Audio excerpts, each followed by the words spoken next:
మధురా రాజ్యంలో అంధకారం కమ్మేసింది. క్రూరమైన రాజైన కంసుడు భయానకంగా పాలించి ప్రజలకు భయాన్ని కలిగించాడు.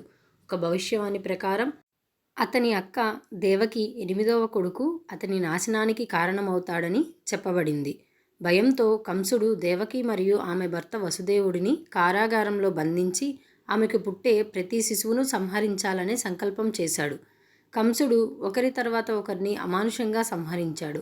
అయితే 7వ బిడ్డ బలరాముడు దేవదేవుడు ఇచ్చిన వరంతో వసుదేవుని రెండో భార్య రోహిణి గర్భంలోకి మారిపోయాడు.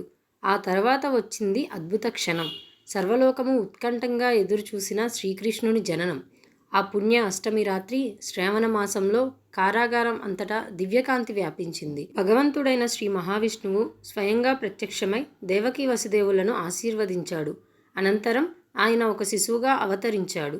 మెరిసే నక్షత్రాల్లాంటి కళ్ళు, మేఘాల్లాంటి నీలిరంగు శరీరం మరియు తలపై దివ్యమైన నెమలి ఈక.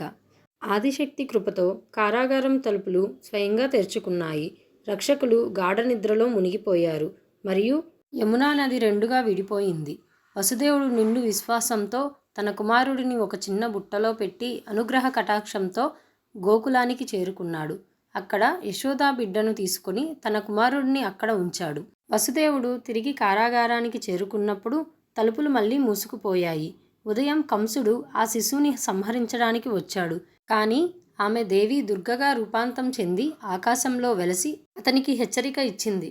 నీ వినాశనానికి కారణమయ్యే శ్రీకృష్ణుడు ఇప్పటికే జన్మించాడు. నువ్వు ఏమీ చేయలేవు. అలా శ్రీకృష్ణుడు జన్మించి భూతలంపై ధర్మాన్ని స్థాపించేందుకు సిద్ధమయ్యాడు.